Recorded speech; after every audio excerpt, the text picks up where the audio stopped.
Hello, my name is Zachary, and what I'm going to do today is attempt to just kind of go through and show you some of the basics of Talend. I put up several tutorials. I will put up several tutorials. In this tutorial, we're just going to do something real basic, and that's generate data and push that data into an output delimited file. I try to keep the tutorials as short as possible, but I'll try to cover as much detail as possible as well. You can see on the left hand side what we have is a repository, and on the right hand side we have a palette. The repository is basically where we create jobs. So if you click on job design, you'll basically see two different types of jobs, but each job has a standard. One is a joblet. A joblet is sort of like a sub job that you can create from your main job if you want to, or main job components. And the other is a standard type job, which is what we'll cover. Here right now the palette is blank because we haven't created a job. And here we have some tabs. Gives you information about the job, context variables, which we won't use in this lecture, but we'll do it in another one. Component tab, run job tab, and cloud artifacts. So let's just start and jump right into it. So we want to create a standard job. To create a standard job, you can right click, create a folder, or create a standard job. So basically what I've done is already created a folder, and inside this folder I'm going to create a job, a standard job. I'm going to give this standard job a name. We'll just call it generate data.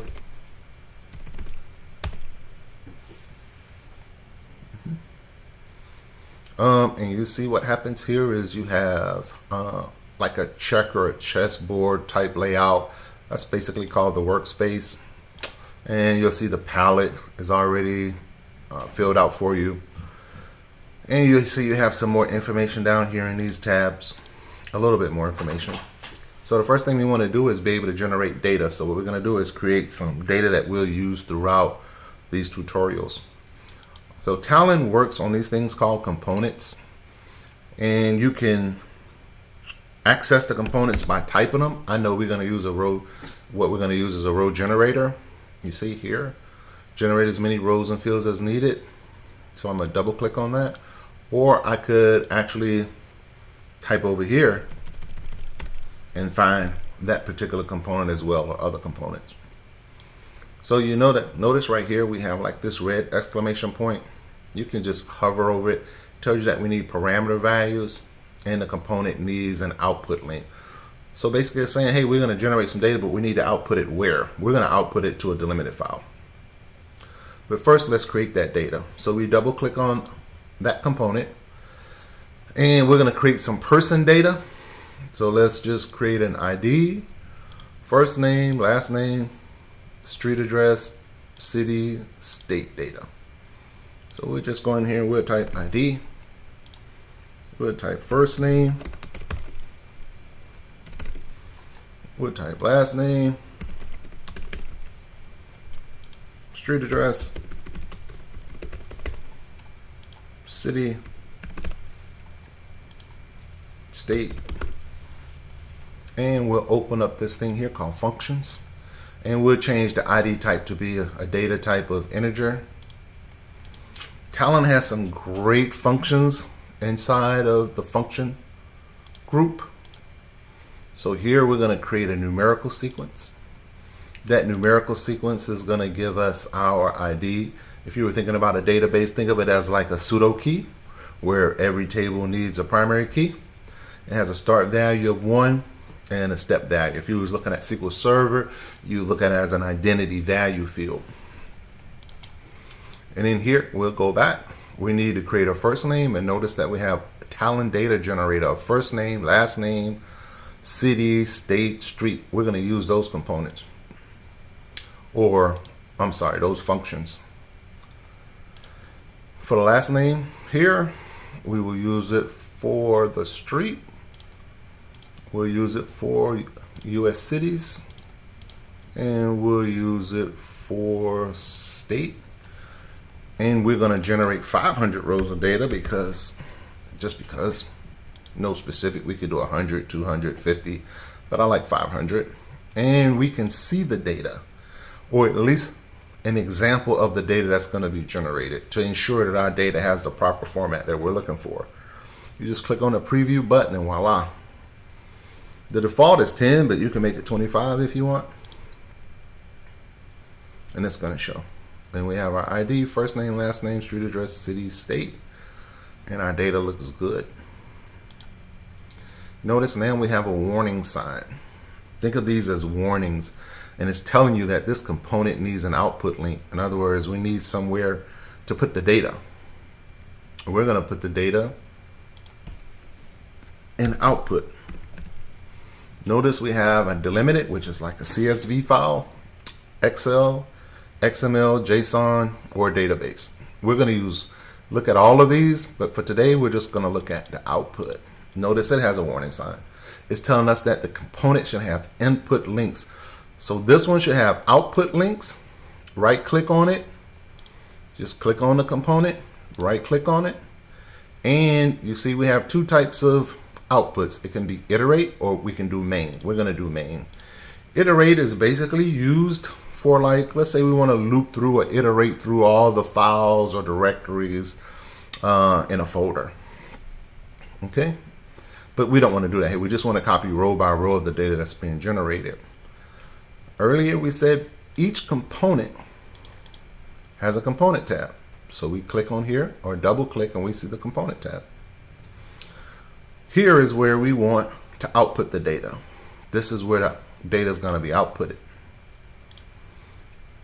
Over here we've created a folder.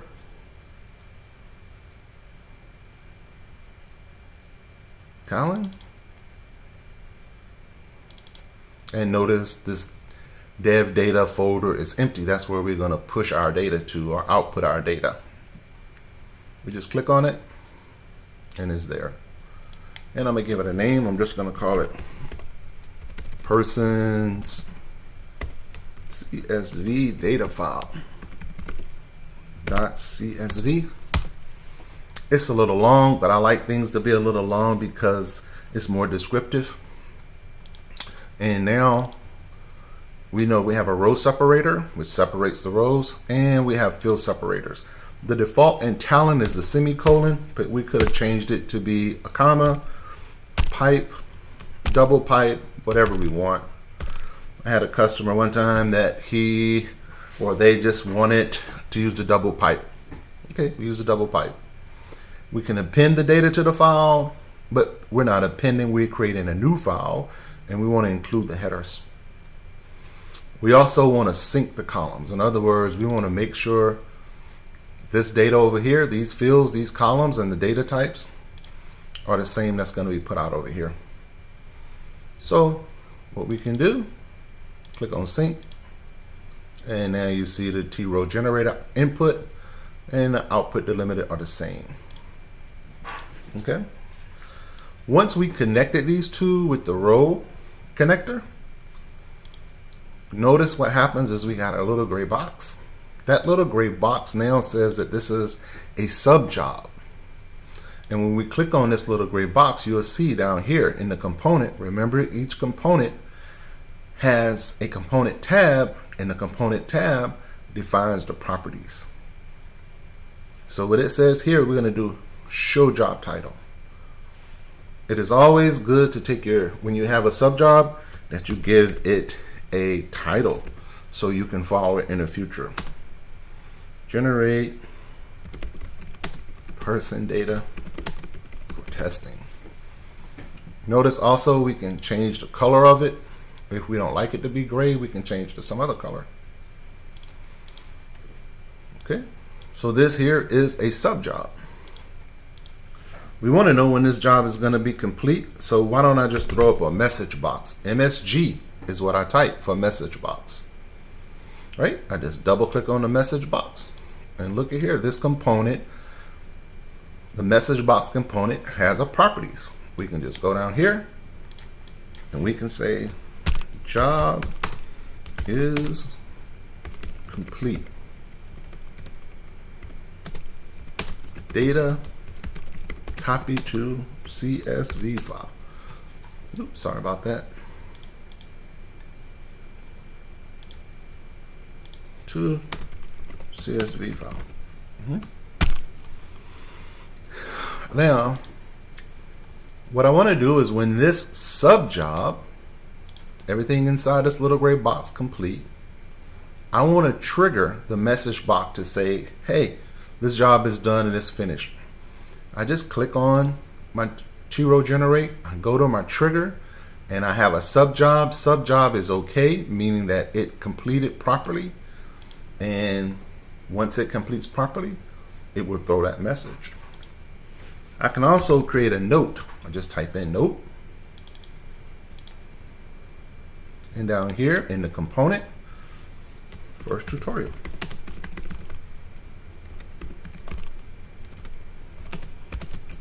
Data generation.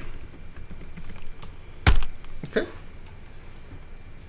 I can put it on the side. Okay. Actually, I just put it on the top. Okay. And jobs should flow, or components should flow horizontally. That's best practice. It shouldn't be scattered everywhere. It should just flow horizontally. Okay. So now that I've created my sub job, I've given it a message box to notify me when it's done. I can also do an email notification, but we're not going to do that. I'm just going to say run the job, and I click run.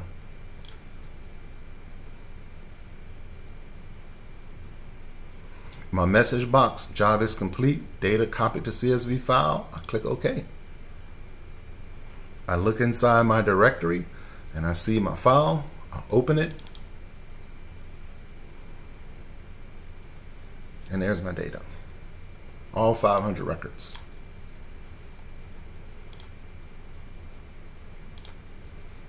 Okay, so thank you. This is the first of several tutorials that I'll post with regards to Talend and getting you up and working quickly.